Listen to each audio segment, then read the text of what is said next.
Good morning 10th class. बेटे आज हम लोग इस चैप्टर का लास्ट टॉपिक डिस्कस करेंगे, that is private sector and public sector. अब देखो बेटे, अब हम डिवीजन करेंगे बेटा सेक्टर्स का किसके according, in terms of ownership. Ownership क्या होता है बेटे? स्वामित्व के आधार पर। देखो बेटे, जब हम रिसोर्सिस का जो डिवीजन करते हैं बेटे, और रिसोर्सिस पर किसका ओनरशिप है, किसका मतलब बेसिकली उन रिसोर्सिस का मालिक कौन है, उसके आधार पर डिवीजन करेंगे बेटा।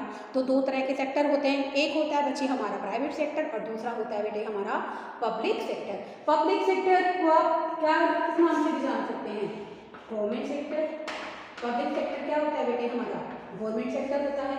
यहाँ पर बेटे most of assets, most of resources जितने भी होते हैं बेटे, वो under the ownership of government होते हैं, सरकार के स्वामित्व में होते हैं। सरकार ही इनको क्या करती है? रेगुलेट करती है, इनको कंट्रोल करती है। In our India the example of public sector is post office and the example of public sector is also railway department. ठीक है बेटे, इनका ऑब्जेक्टिव क्या होता है? सोसाइटी के वेलफेयर में काम करना। पब्लिक सेक्टर का मेन ऑब्जेक्टिव क्या है? बेसिकली वो सर्विस क्या करे? प्रोवाइड करे सोसाइटी को, और सोसाइटी के वेलफेयर को हर तरह से मैक्सिमाइज करें। This is known as public sector. क्या कहेंगे इसको हम लोग? Public sector. सेकेंड है जो हमारा प्राइवेट सेक्टर। प्राइवेट सेक्टर कौन से होते हैं बेटे? जहां पर रिसोर्सिस पर जो अधिकार होता है बेटे, वो किस सेक्टर का होता है बेटे? प्राइवेट इंडिविजुअल्स का, यानी कि निजी व्यक्तियों का होता है। ठीक है ना बेटे? जैसे इसका एग्जांपल्स क्या बन गया बेटे? रिलायंस कंपनी है, टाटा कंपनी है, these all are the examples of private sector. इनका ऑब्जेक्टिव क्या है बेटे? कि इस तरह से काम करना है, गुड्स और सर्विस का प्रोडक्शन करना है कि हाँ ये क्या कर सकें? अपने इंडिविजुअल प्रॉफिट को मैक्सिमाइज कर सकें। तो बेटा जो पब्लिक सेक्टर होता है उसका ऑब्जेक्टिव प्रॉफिट करना नहीं है, उसका ऑब्जेक्टिव है सोसाइटी की सर्विस प्रोवाइड करना। जबकि बच्चों जो हमारा प्राइवेट सेक्टर होता है उसका मेन मोटिव ही क्या होता है?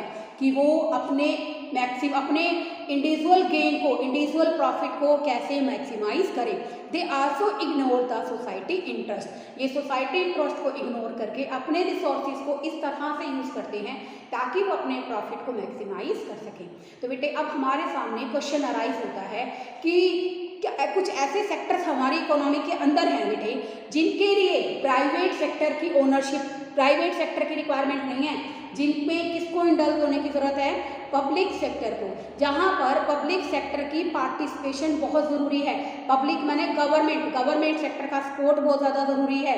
तो बेटा यही से क्वेश्चन बनता है हमारा, देयर आर सेवरल सेक्टर्स। कुछ ऐसे क्षेत्र हैं बेटे जहां पर गवर्नमेंट सपोर्ट भी कर सकती है और इनको मैनेज भी कर सकती है। प्राइवेट सेक्टर ना तो बेसिकली सोसाइटी के इंटरेस्ट में सोसाइटी को सपोर्ट कर सकता है, और ना ही बेटे जो प्राइवेट सेक्टर है वो नॉमिनल रेट पर बेसिक फैसिलिटीज को प्रोवाइड करा सकता है। तो बेटे ऐसे बहुत सारे क्षेत्र हैं जहां पर पब्लिक सेक्टर की इन्वॉल्वमेंट जरूरी है और पब्लिक सेक्टर ही सक्सेसफुली मैनेज कर सकता है। फर्स्ट है बेटे for providing basic services. Basic services कौन सी होती है बेटे?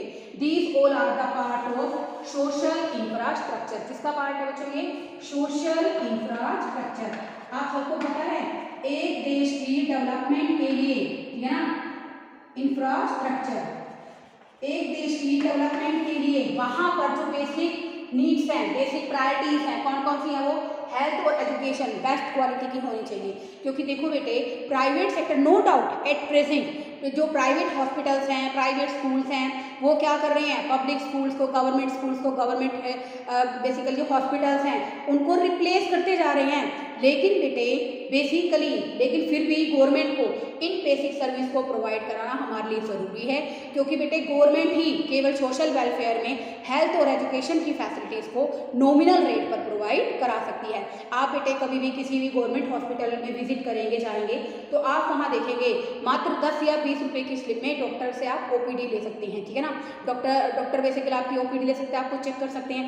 लेकिन बेटे प्राइवेट हॉस्पिटल्स में ये रेट कम से कम अगर हम बात करें 20 गुना होते हैं। तो मेरे कहने का मतलब क्या है बेटे? गवर्नमेंट ही क्या कर सकती है? जो हमारी जो बेसिक सर्विसेज हैं उन्हें हमें चीपेस्ट रेट पर प्रोवाइड कर सकती है। चाहे वो हेल्थ की बात करें, चाहे आप लोग गवर्नमेंट स्कूल्स की बात करें। गवर्नमेंट स्कूल्स में बेटा मिनिमम फीस पे करके बच्चा एजुकेशन ले सकता है। तो ये केवल और केवल इसलिए है क्योंकि कुछ ये ऐसा क्षेत्र है बेटे हेल्थ और एजुकेशन का जहाँ पर गवर्नमेंट ही इन्वेस्टमेंट कर सकती है, गवर्नमेंट ही इसको मैनेज कर सकती है, प्राइवेट सेक्टर वाले इसको मैनेज नहीं कर सकते, क्योंकि प्राइवेट सेक्टर का मोटिव ही क्या होता है, प्रॉफिट को मैक्सिमाइज करना। वो तो फीस बढ़ाकर अपना क्या करेंगे, बेसिकली अपना प्रॉफिट मैक्सिमाइज करने की कोशिश करेंगे, ठीक है। सेकेंड है जो हमारा यहाँ पर सर्टेन एसेंशियल थिंग्स, बहुत ज़्यादा जो जरूरी है बेटे वस्तुएं, उनको क्या करना बेटे, रिजनेबल रेट पर प्रोवाइड कराना। ये भी केवल गवर्नमेंट ही कर सकती है। जैसे बेटे अगर हम बात करें बिलो पॉवर्टी लाइन, ठीक है ना, इन इंडिया एट प्रेजेंट 21.9% जो पीपल हैं बेटे बेसिकली वो क्या है, बिलो पॉवर्टी लाइन है, निर्धनता रेखा से नीचे रह रहे हैं। क्या होता है पॉवर्टी लाइन, मैं आपको डिस्कस करती हूँ बच्चों। ये एक लाइन है बेटे, ठीक है ना, ये अगर इस लाइन से नीचे है तो बिलो पॉवर्टी लाइन है, अदरवाइज आप क्या हैं, अबव बीपीएल है, बीपीएल से ऊपर है। और जो इस लाइन के ऊपर है बेटे वो क्या है, मार्जिनल पुअर। क्या होते हैं, मार्जिनल पुअर। ओके, तो बेटे मैंने क्या बताया यहाँ पर कि बेसिकली जो बीपीएल फैमिलीज हैं, अब जो एसेंशियल गुड्स हैं बेटे, जैसे राइस है बेटा, वीट है, जरूरी है भाई अपने आप को सर्वाइव करने के लिए, तो गवर्नमेंट क्या करती है बेटे, हर तरह से बीपीएल फैमिलीज को बहुत ही रिजनेबल रेट पर गेहूं, चावल, चने की फैसिलिटी प्रोवाइड करा देती है। इसके लिए गवर्नमेंट क्या करती है, छोटे छोटे सीमांत किसानों के लिए, गरीब परिवारों के लिए क्या करती है सरकार, उनको रिजनेबल रेट पर, पीडीएस क्या होता है, पब्लिक डिस्ट्रीब्यूशन सिस्टम, जैसे बेटा फेयर प्राइस शॉप्स खोल देना, उचित कीमत की दुकानें खोल देना, इनके थ्रू सरकार क्या करती है बेटे, हर तरह से इनको मिनिमम नीड्स को सेटिस्फाई करने में एक इम्पोर्टेंट रोल प्ले करती है। नेक्स्ट है बच्चों हमारा यहाँ पर growth of some sectors, government support is essential. आप यहाँ पर लिखो for the growth of some sectors, कुछ ऐसे क्षेत्र हैं बेटे जहाँ जिनकी क्षेत्रों की डेवलपमेंट गवर्नमेंट सपोर्ट उनके लिए क्या है, बहुत ज़रूरी है अगर वो क्षेत्र डेवलपमेंट करना चाहते हैं। अब देखो जैसे बेटे स्मॉल बिजनेसमैन है बेटे, उनको क्या चाहिए, इलेक्ट्रिसिटी चाहिए, तो सरकार क्या करेगी, उनको इलेक्ट्रिसिटी जो है बहुत ही मिनिमम रेट पर प्रोवाइड करा देगी।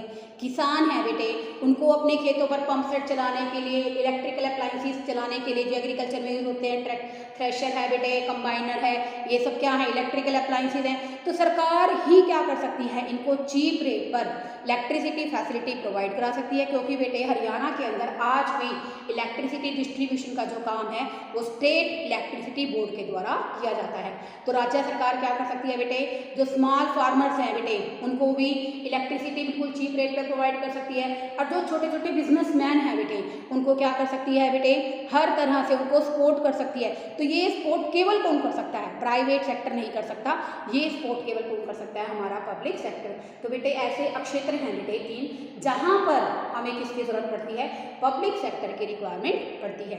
तो स्टूडेंट्स आज इस टॉपिक के साथ आपका ये चैप्टर कंप्लीट हो गया है। आई होप आपको अच्छे से समझ में आ रहा होगा बेटे। फिर भी कोई क्वेश्चन, कोई बात अगर आपको क्लियर नहीं होती बेटे, समझ नहीं आती, तो आप मुझे व्हाट्सएप पे क्वेश्चन डाल सकते हैं, एज इट इज़ आप यूट्यूब पे भी क्वेश्चन पूछ सकते हैं। Okay, thank you students.